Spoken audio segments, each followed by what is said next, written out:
Pakistan observes 5th February as Kashmir Solidarity Day, a tradition that began in 1991. The day is meant to reaffirm Pakistan's commitment to the Kashmiri people's right to self-determination as enshrined in the United Nations Security Council's resolutions. The Kashmir issue has been one of the most persistent issues in the world. The conflict escalated in the year 1947 when the ruler of Kashmir, Maharaja Hari Singh, signed an accession agreement with Lord Mountbatten and Jawaharlal Nehru without the consent of the Kashmiri people. The Kashmiris rejected this decision and actively resisted it. Subsequently, the Indian government took drastic measures by deploying its forces in Jammu and Kashmir. In response to this occupation, the Pakistani government and its leaders strongly opposed the illegal annexation of the region. Despite the truce agreements and the United Nations resolutions, India continues to take oppressive measures and violate the human rights in Kashmir.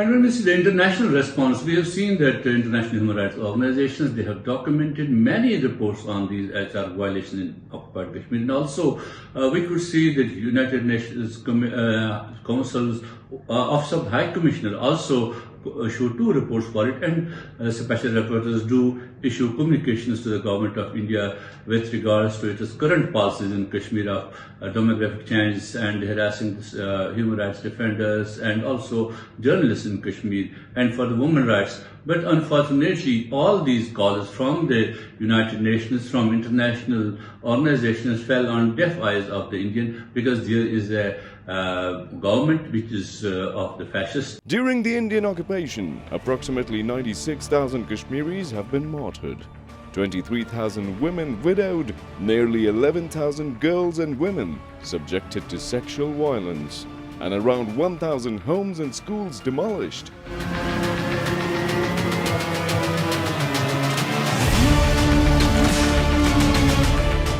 The Indian occupation forces in occupied Kashmir are systematic because they have been given the impunity through draconian laws like Armed Forces Special Power Act, and the Indian forces use it frequently, and they treat it as a Bible for them. Because of this law, we have seen more than 100,000 killings, we have seen enforced disappearances, we have seen torture, we have seen abduction of the people and mass rape in occupied Kashmir, but with no accountability. Furthermore, in the year 2019, the BJP-led government unilaterally revoked the Articles 370 and 35A of the Indian Constitution, stripping Jammu and Kashmir of its special status, further exacerbating the tensions in the region. By revoking these articles, India sought to erase Kashmir's unique identity and further integrate the region into the Indian Union. This move intensified the repression of the Kashmiri people. And we condemn the striking down of Article 370 of the Indian Constitution by the Modi government, which is a Hindutva government with a Hindutva mindset. And unfortunately, there has been a resolution in the, unfortunately they're not respecting to all the resolutions. There have been a resolution in the Kashmir Assembly of so-called elections which were held about the, this 370 article, which they also condemn that is against the aspirations and wishes of the people of Kashmir. Furthermore, the Indian government granted 4.3 million domiciles to the Indian citizens, enabling them to control businesses and acquire property in the region. Before the abrogation of Article 370 and 35A, there were 350,000 Indian troops stationed in Kashmir. This number has since increased to over 900,000. As a result, Indian forces have detained many indigenous Kashmiris under the false charges, including terrorism and state disobedience. India imposed an internet blockade for nearly 18 months. The Kashmir Solidarity Day is a reminder of this ongoing struggle. It is a day of global support for the Kashmiri people and their right to self-determination. Today we stand with every citizen of Kashmir and we pay tribute to their legitimate struggle which they are making, a huge sacrifice which they have made. And probably we owe everything to the martyrs of Kashmir who have sacrificed their life for the freedom. Pakistan is not complete without Kashmir. Today, Kashmir has become a kind of a jail. The atrocities which are being inflicted upon them by India are highly regrettable and condemnable. We will urge to the international community also that they must take a serious stance, and the Security Council resolutions are already there, So it's an unfinished agenda of the partition of the subcontinent, and it has to be taken very seriously. On this day, Pakistan and other countries around the world reaffirm their commitment to raising awareness of human rights violations in Kashmir. The day highlights the international community's responsibility to address the ongoing crisis and calls for an end to the occupation.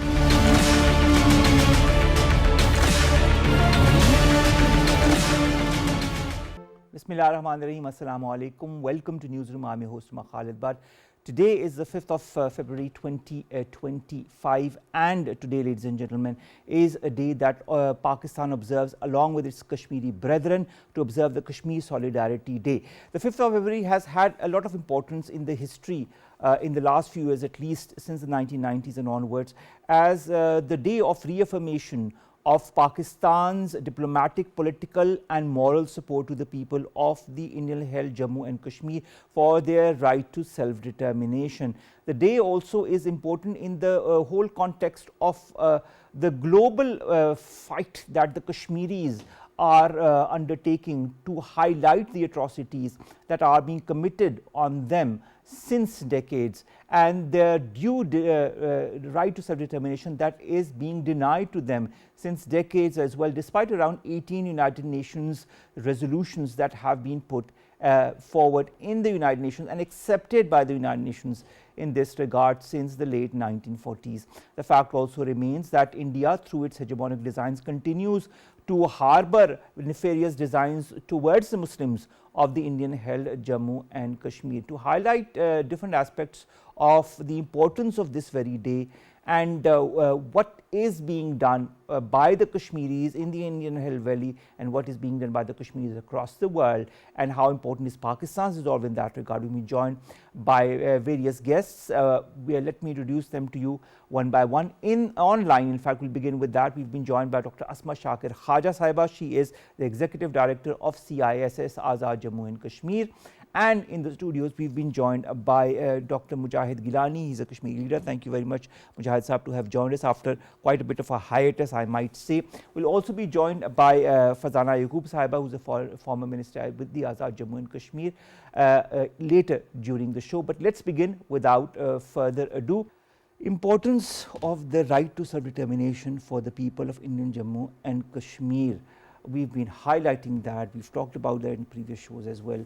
But today, again, on this 5th of February, how important is this struggle? Where have the people gotten in 2025 as far as their right to self-determination is concerned, or is there a status quo? Bismillahirrahmanirrahim. Thank you for having me on this very important day once again. You see, as far as the right to self-determination is concerned, it's the birthright to anyone. It's not about Kashmiris alone. And then when we talk about the particular area, region of the state of Jammu and Kashmir, it is very important to understand that this birthright or this right to self-determination was actually bestowed upon them through the United Nations resolutions amidst a conflict and crisis between Pakistan and India. So as far as the right to self-determination is concerned and the hammering of it to the world is concerned, I believe the pivotal role is being played by the people of Jammu and Kashmir on the ground. It's been almost 77 years, 77 long years. It's been more than 7 decades. And despite the 7 decades elapsing, we are still talking about Kashmir. We are still talking about the sacrifices almost 8 decades that have been now. made. Exactly. The sacrifices that have been made by the people of Kashmir. So this is one of the most important factors that we must keep into account, that we must understand that it is the people on the ground who have kept this movement alive, who have kept this tahreek alive. be it from 1947, as we know, and then in the era of 1990s, when the people of Jammu and Kashmir resorted to the barrel of the gun, backed by the United Nations resolution, I must say.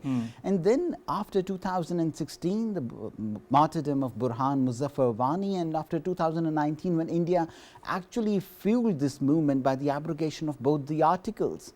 It has been the people of Jammu and Kashmir who have stood tall and against the Indian hegemony, and they're doing so even till today. Now it is to the people who are outside Jammu and Kashmir, it is for those who love humanity, for those who talk about Jammu and Kashmir and their inalienable right to self-determination. It is now up to them to decide how they are going to go along with the Kashmiris in this freedom struggle. I'd like to go to what the Prime Minister said, because there were different messages that emanated today, different statements that were made. Our Prime Minister was in Azad Jammu and Kashmir, where he also addressed the Legislative Assembly. He also laid a floral wreath. The Chief of the Army Staff was also there along with the Prime Minister. The President, the Prime Minister, the Chief of the Army Staff and the different chiefs of the different armed forces, as well as the Foreign Minister and Deputy Prime Minister, have all taken out important statements. So have the Chief Ministers of all the different provinces, who also held different rallies in their respective provinces. And speaking of rallies, there was a lot of movement to highlight the Kashmir cause within Pakistan, I think in all the different corners of Pakistan. I'd like to highlight what the Prime Minister said, first of all, in his message, and then we'll go to the Legislative Assembly. The Prime Minister said the Kashmiri people had not been able to exercise their inalienable right to self-determination, notwithstanding the passage of the last 78 years, so almost 80 years, as we said. The fact is that he also has said, and we've also discussed, that the Indian illegally occupied Jammu and Kashmir remains one of the most militarized zones in the world, and the Kashmiris are living in an environment of fear and intimidation. When people live in such an environment, there are different, ways that it can go.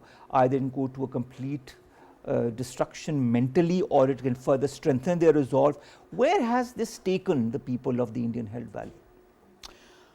Well, when we talk about the people of Jammu and Kashmir, I will be very open about different reports that have been carried out and that have been published in the international journals. And being a doctor, I would actually quote one of the reports by the Doctors Without Borders. And we must know and understand that conflict anywhere and everywhere does have a mental and physical and medical effect on people's lives, on people's mental conditions, and on their day-to-day activities as well. For once, yes, the Doctors Without Borders reported almost 42% post-traumatic stress disorders in the conflict zone. They have reported more than 12% of major depressive illness in the people of Jammu and Kashmir. But once again, with all these figures and facts, what do we have today? We have India with more than 10 lakh forces in the occupied land. Yes. And that is not just and not since now, it's since years. Yes, absolutely. And we must also know that this is not a cap. There is no cap on the forces that are being deployed in the occupied land, in the occupied territory. India is essentially bringing in, importing more and more forces, not only in the form of uniformed men, but also in the form of Hindutva goons.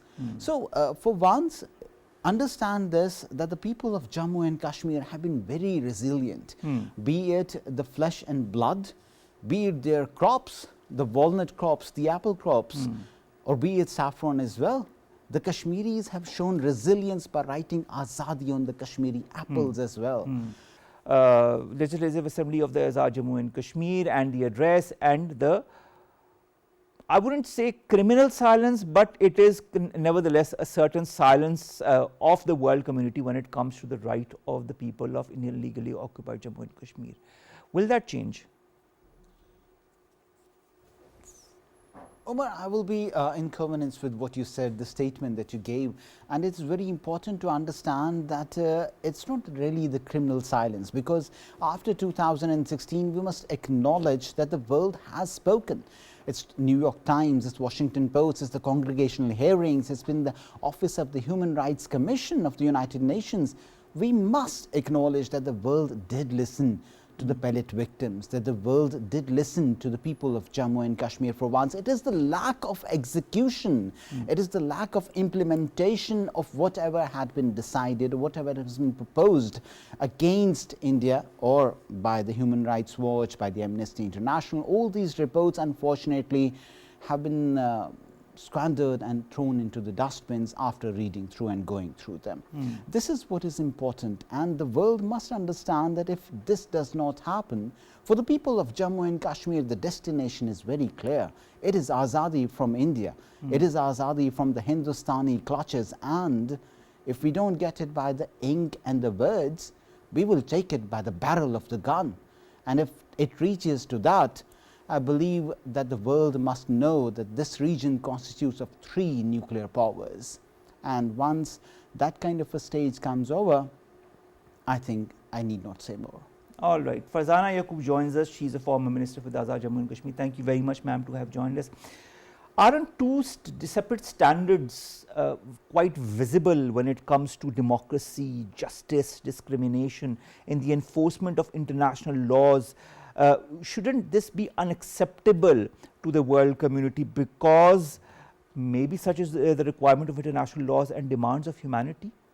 It should be unacceptable, but it is such a time and day that apparently all the abuses are acceptable.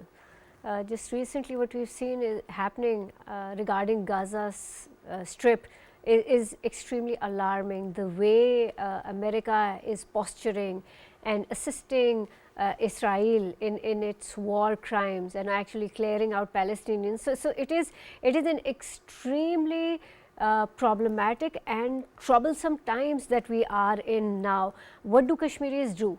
The international audience at this point of time is just in such a shock, because America is walking away from the United Nations. So in this multipolar world, where there are so many crises, and then there are some very long standing crises such as Kashmir, what should we see? And I reiterate what Mujahid Gilani has said, that words have been said back and forth, words that have been encouraging, words that have helped us and provided us hope have been said, but the time where the words might dry out and actions and kinetic solutions might have to be considered is upon us, whether we like it or not. Kashmiris have always been extremely brave. They have not had to wait for good ammunition to be in their hands to fight back. Now these are these brave people who can fight back with just mere stones, and even those, the Indian army is so scared of them.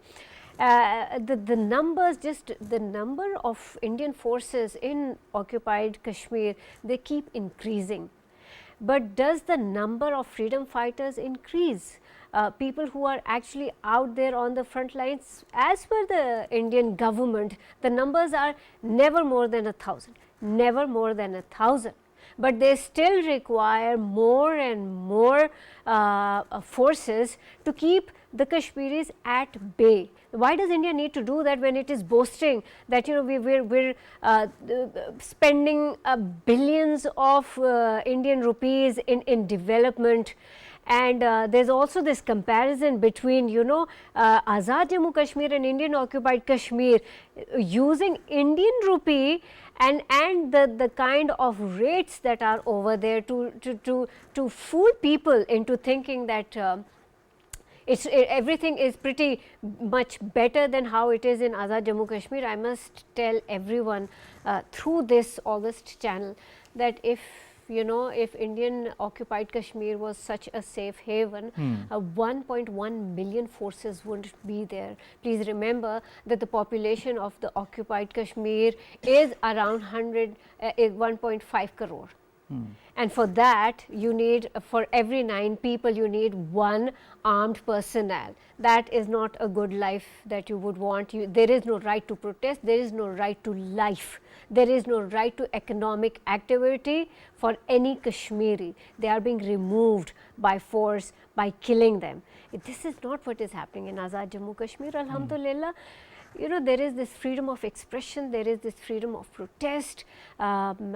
People have the right to say what they feel like saying. So we must today remember on this 5th February that Pakistan stands with the people of Kashmir 365 days a year.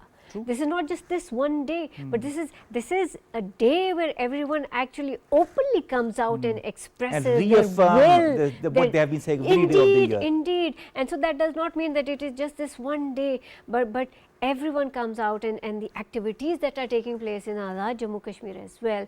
The presence of the Prime Minister of Pakistan in the Assembly of Azad Jammu Kashmir, it endorses and enforces the long-standing commitment of Pakistan that it is very much standing right next to Kashmiris. It is completely supporting us, and it has always been our longest standing friend, ally, our legal advocate. All right. Asma, Shakir, Khawaja Sahib, I hope we are audible to each other now. Yes, luckily now. All right, all right. Well, Quaid-e-Azam called Kashmir the jugular vein of Pakistan. There are no other words that can define it perfectly. That is what our Prime Minister Shehbaz Sharif said while addressing the Legislative Assembly at the Azad Jammu and Kashmir. Now, he also talked about the shedding of blood, the burning of homes, the extrajudicial killing of youth, strangulating children, Kashmiri leaders under house arrest, Kashmiri people in jails. But he said all of this could not resolve this issue. What needs to be done to resolve this issue once and for all? United Nations Security Council decided 76 years back that how to resolve Kashmir issue, and that is through respecting the right to choose of Kashmiri people, that is right to plebiscite, right to self-determination, and I believe that that is the only solution available to resolve Kashmir issue and ensure sustainable peace in South Asia. As we all know, that Kashmir issue is with us since the independence of Pakistan and India, because India violated the spirit of Radcliffe Award, and then on the request of India, United Nations Security Council decided that like all other minorities of South Asia, Kashmiri people should be given right to self-determination to decide which country they want to be with. So this is the only available solution at that time and right now, because as we all know that Kashmir conflict is the unfinished agenda of the creation of Pakistan and India. All right. Mujahid Saab, the Prime Minister reiterates that Pakistan's quest for peace should not be taken as a sign of weakness. Rather, it was deeply rooted in the teachings of Islam, national heritage and their system. He said Pakistan is a nuclear system, something that you've alluded to as well, with strong and professional armed forces. And he also pointed towards Kulbhushan Yadav and Abhinandan and how they have been caught, and how Pakistan has highlighted that on the different arenas. And he also talked about Vajpayee, who had come to Lahore a couple of years back and agreed to resolve all the issues, including Kashmir, which was the only way forward. And it is, of course, something that we still look forward to. But despite that, since Narendra Modi came into power, all that has kind of disappeared. What happened to all that, resolve from the Indian side? What happened during the Modi government? Well, Umar, there are a few things that I will give the crux of, and these are the words of Sayyida Asiya and Rabi, the chairperson of Duktarane Millet, currently lost in the Indians' New Delhi's Tihar jail. Well, she says that a strong Pakistan guarantees a free Kashmir. A strong Pakistan actually guarantees the right to self-determination of the people of Jammu and Kashmir. This is the crux of it. For once, we must also understand that be it BJP, be it Congress, be it the National Conference, be it any other party at all, or be it the direct rule of New Delhi in the Indian illegally occupied territory through its Lieutenant Governor, what must be understood is that India's policies are very consistent and very strategic. India has been on the ladder step up pattern, and India has never receded whenever it comes or vis-a-vis Jammu and Kashmir. I totally agree with Atal Bihari Vajpayee coming to Pakistan, to Lahore, and actually accepting the existence of Pakistan perhaps for the very first time. But we must also understand and take into account the 1992 demolition of Babri Masjid, where Atal Bihari Vajpayee was on the forefront of it.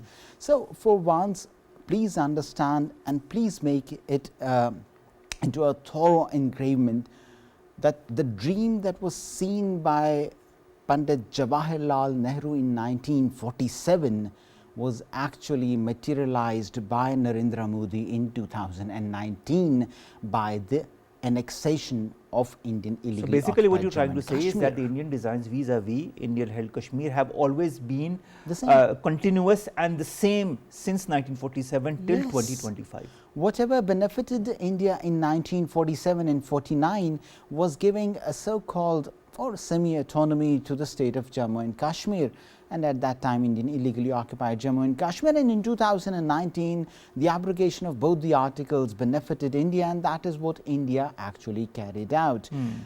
Today, when we talk about what happened in between when the peace talks were carried out and whenever everything somehow seemed to be settling down as far as Kashmir is concerned, please remember and understand that it is the people of Jammu and Kashmir who are the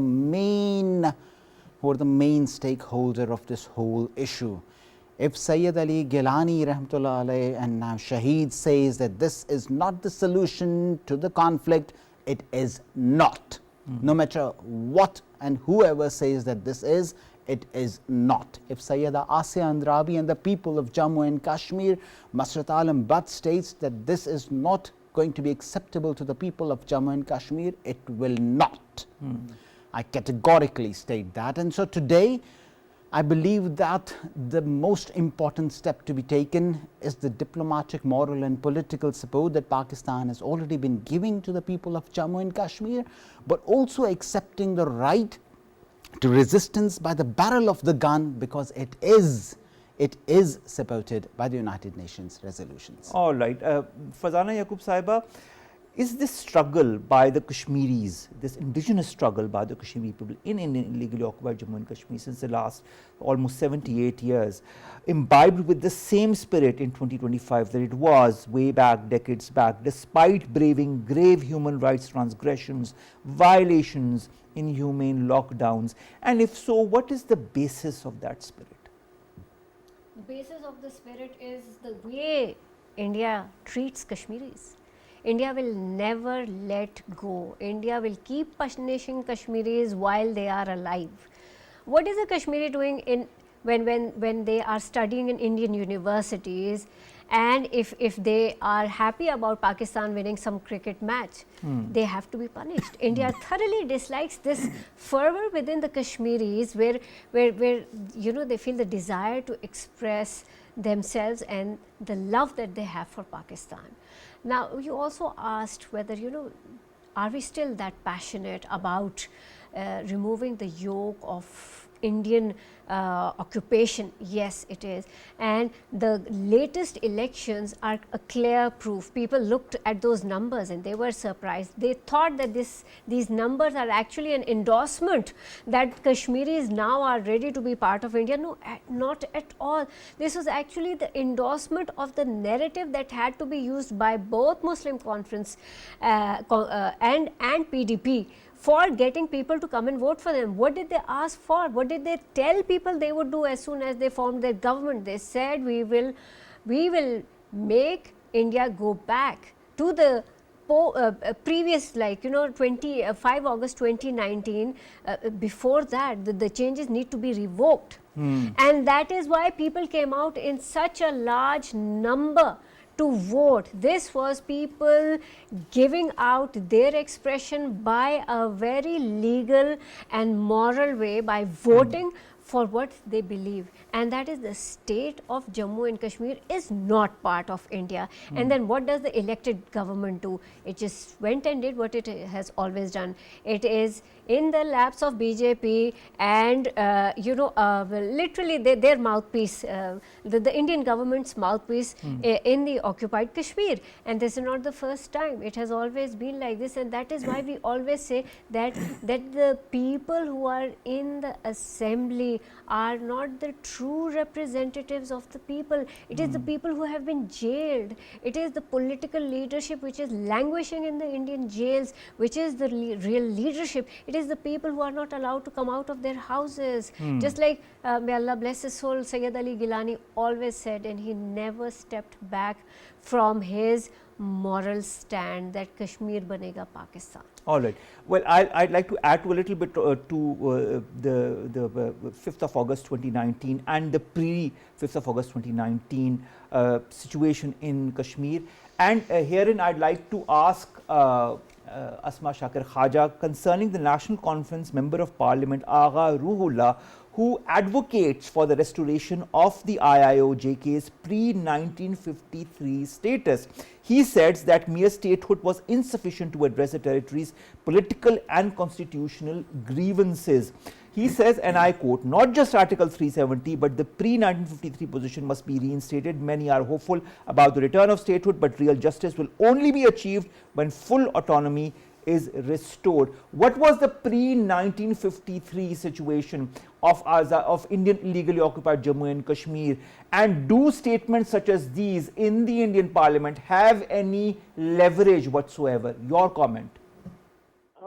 Umar, actually the autonomous status in pre-1953 solution, I tend to disagree with the statement of with his statement, because Kashmir's problem situation is not in autonomy, that is in right to self-determination. And as the Muslim National Conference member said, that reversing or having the pre-1953 autonomous status would be an enabler. We can consider it as an enabler, which will create an environment in which right to self-determination or plebiscite can be conducted. That's it. Actually, right now, I believe, as a student of this conflict resolution, that right now, if we will defocus our aim, then it will only be like wasting time, like in case of Kashmir resolution. Yes, autonomous status is important, but it is not the goal. It is not the solution. And if you remember, Pakistan opposed this autonomous status because we thought at that time, before 1953, that through this, because it was the agreement between Nehru and Sheikh Abdullah, that through this, India has legitimized its control on occupied Jammu and Kashmir. So right now, talking about it as anything would be a wastage of time. But yes, according to Shimla Agreement and according to UN resolutions on Kashmir, no party, either Pakistan or India, can change the status of Jammu and Kashmir.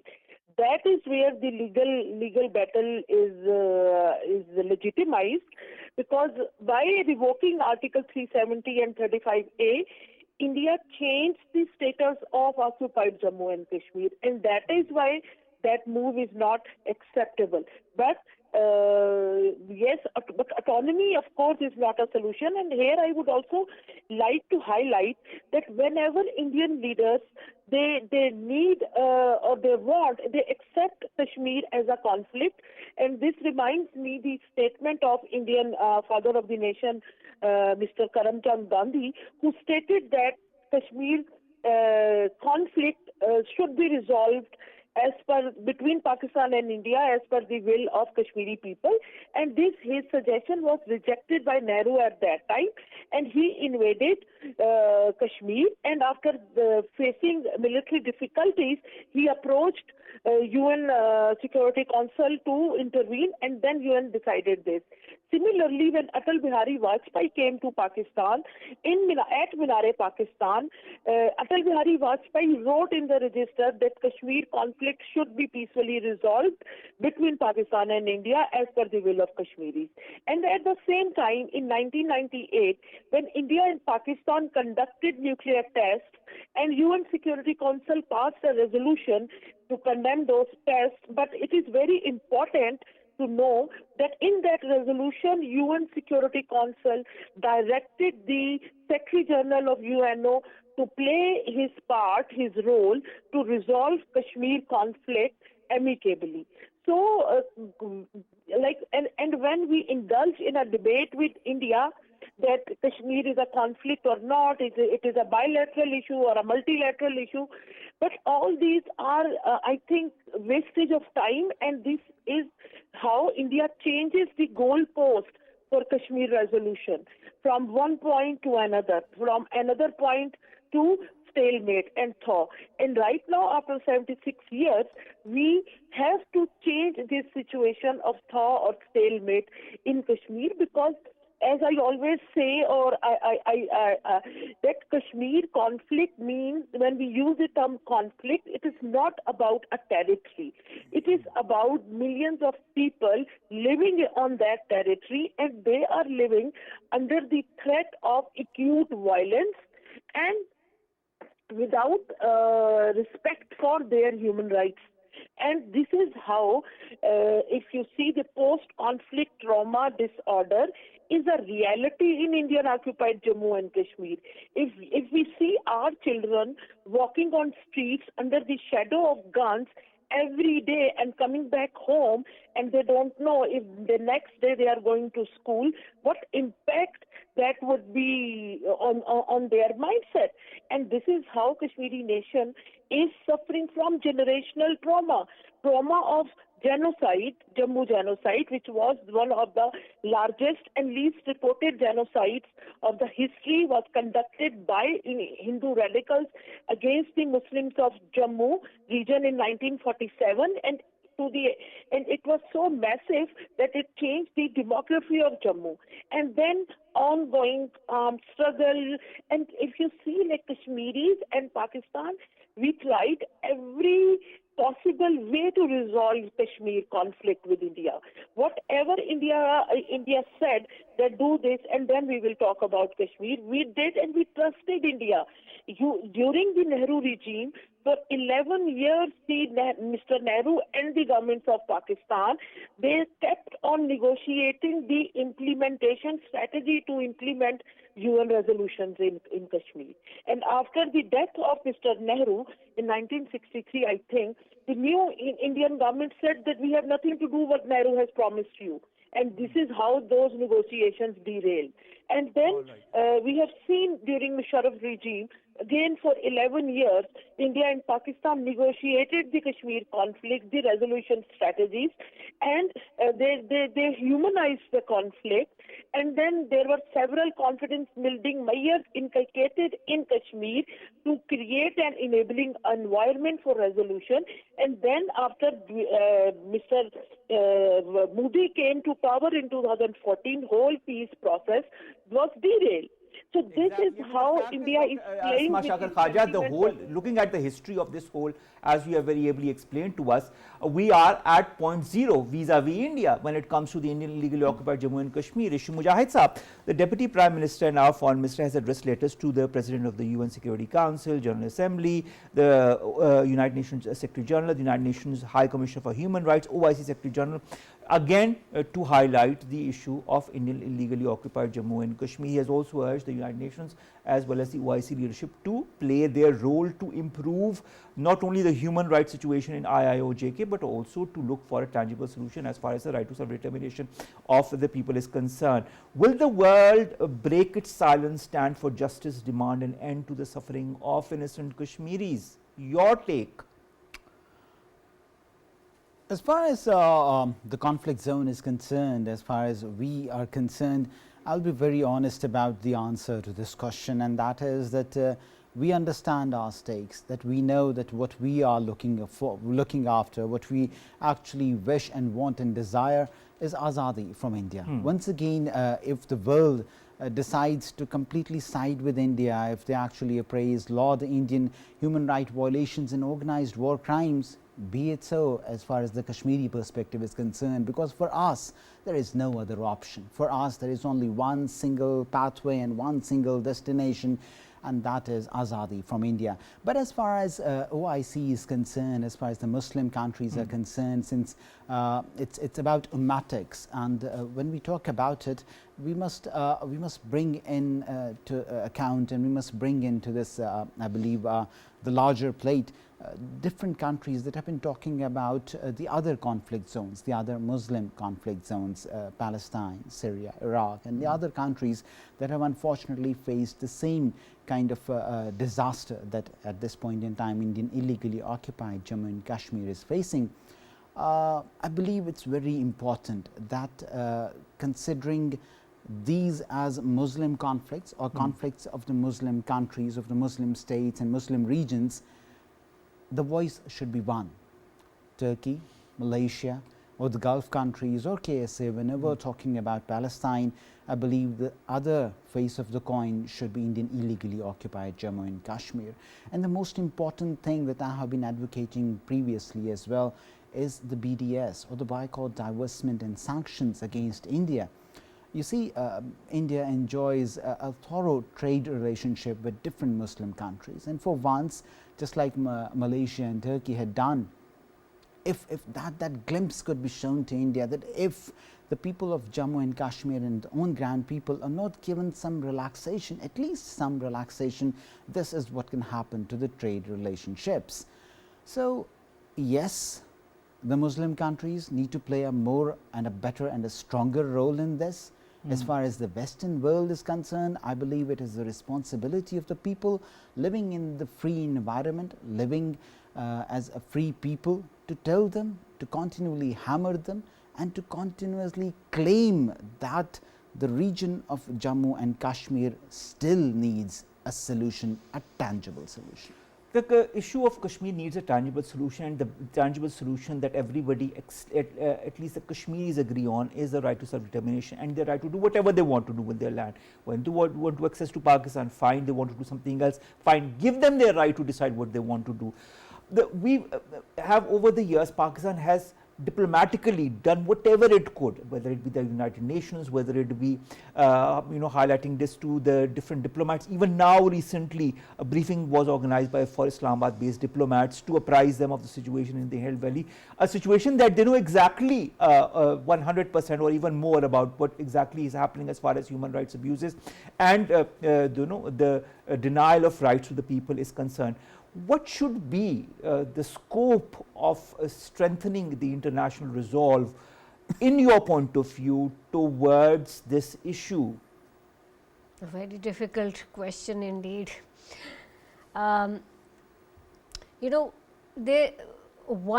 have to keep on having these conversations. It's extremely important. Why? Because we do not want people to forget about a crisis that has been going on continuously. There has never been a pause, sadly. I mean, I don't know about other, if there is any similarity, like pure similarity with Kashmir, I don't see that, because most of the other conflicts or territories that are in such a situation, they're looking for independence.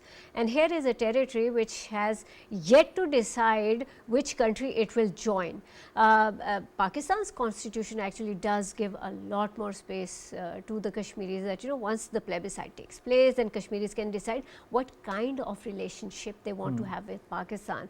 But this has been enshrined in all the resolutions as well. But how can we strengthen this discourse? What mechanism needs to be undertaken? Because we see in the last few decades that the international bodies haven't moved much despite the United Nations 18 yes, or we so don't resolutions. see them moving, and so here is something that really needs to be done, and that is talking about the laws, the international laws, and then using them as a tool against this very terrorist country, India, and then filing cases against them in international jurisdictions. UK is an international jurisdiction, so is America, and lest we forget, the butcher of Gujarat, the current Prime Minister of India could not enter the American geographical territory until he became a Prime Minister. After that, he was allowed to enter. And how did that happen?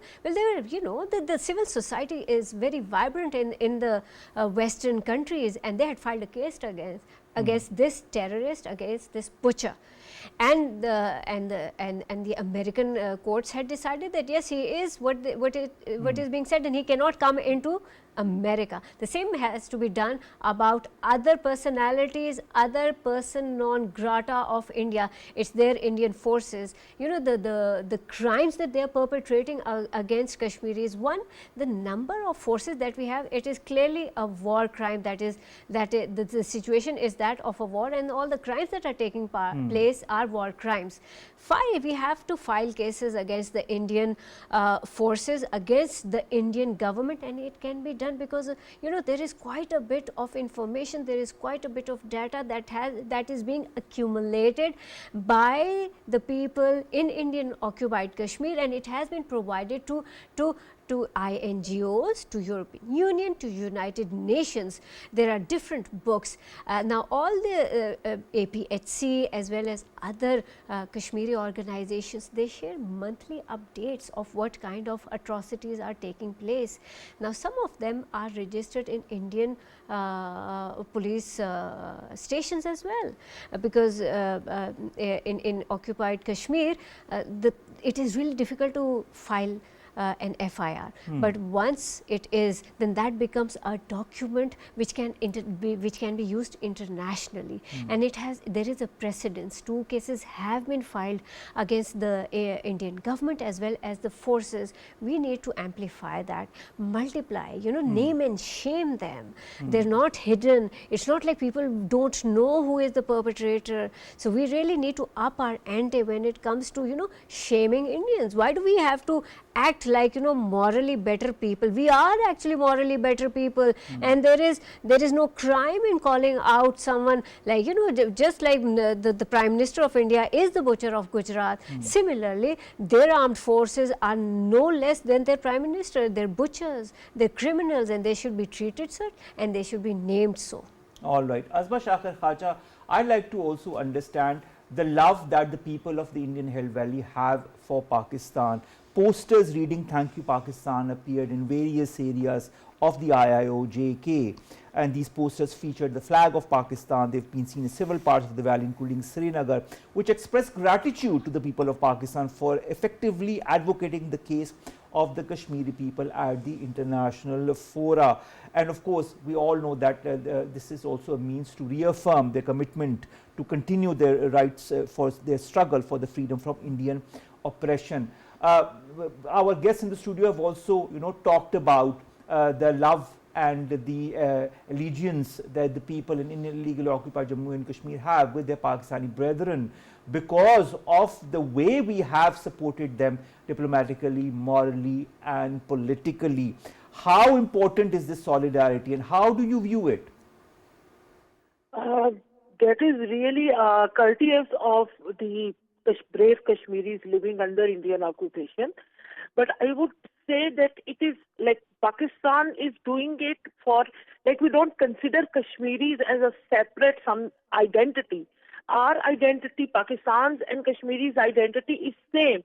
This identity is one, and that is our that we belong to the Muslims of community of South Asia. So Pakistan, whenever Pakistan advocates Kashmir conflict, the plight of Kashmiris, whenever Pakistan humanizes the Kashmir conflict and tell to the world on different forums that Kashmiris are the suffering and the trauma of Kashmiris are dealing for last 76 years, it is always like sharing our own story, and that is why you have seen that Kashmiris have gelled well in the state and society of Pakistan, because we are one. There is no as such difference between us and the Kashmiri Muslim. I always say, living under Indian occupation, we have to be their voice. We have to be we have to protect their interests, because they are under extreme torture, aggression, and state-sponsored terrorism by India, and we are the fortunate one who are living in Pakistan and have freedom to say and speak for our Kashmiri Muslim brothers. So this is really important that we need to, as Farzana Yaqoob rightly pointed out, that we need to strengthen our narrative and discourse while advocating Kashmir conflict and Kashmiris across the globe, because this talking about Kashmiris and being defensive is not the right way, because Kashmiris have sacrificed their youth, their lives, their elders for the dream of freedom. And by those Indians who is now internationally, I would say, famous as the perpetrator of cross-continental terrorism and killings, then if they are not ashamed of this identity which they have built in the developed world like Australia, Canada, America, Pakistan, so how we should be ashamed of talking about that, how miserable Kashmiris are under India.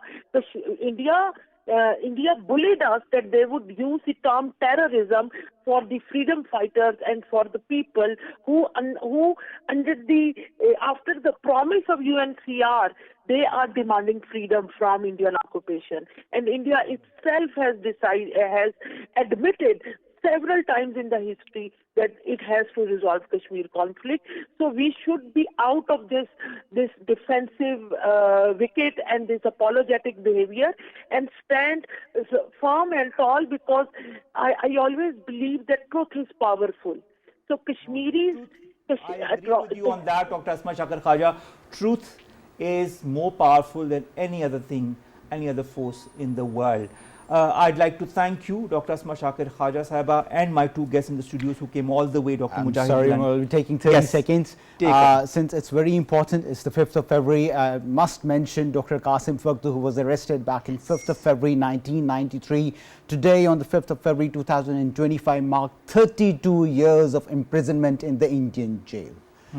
I mean, what can I say? I mean, how can we forget that? How can we forget the Jalil Andrabi, who was kidnapped by an army major and brutally tortured, murdered, and his body thrown in the river of Jhelum? How can we forget the 87 women who were gang raped way back in Kunan Pashpura village by the Rashtriya Rifles? And to date, nothing has happened. This is a continuous spate of human right brutalities that has been going on since decades in India, and something needs to be done before it's way too late, before something happens that India could not be able to control. Thank you very much, Farzana Yaqoob Sahiba, also to have joined us. Ladies and gentlemen, 77 years, in fact more than 77 years since the people of Jammu and Kashmir, Indian illegally occupied Jammu and Kashmir, have been peacefully struggling for their right to self-determination through a fair and impartial plebiscite under the auspices of the UN. Give them this right. Let them decide what they want to do. This today, let them decide what they want to do. Then follow that decision to the T. This is the basic human right, and you are denying it since the last 78 years. Think of that, and then call yourself a democracy or a pluralistic country. Allah Hafiz.